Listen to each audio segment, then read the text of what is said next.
Hey everyone, in today's tutorial, we will show you how to add a personalization option to your product page in your Shopify store. This feature lets customers add custom text or details, which helps offer unique products and improve the shopping experience. Let's walk through it together. On the Shopify dashboard, we will go to the online store. From there, we just need to click Edit Theme.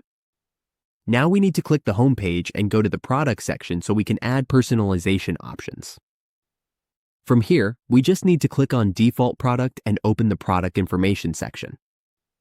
We can add a personalization option by clicking into the text field and entering our text. We just need to edit the text as needed. We can also add blocks if we want. It is possible to add text to a block. For example, something like John Doe.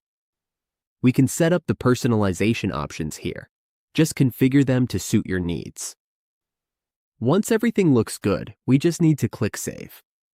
That is how we add a personalization option to the product page in a Shopify store. Adding this kind of customization can boost engagement and increase sales.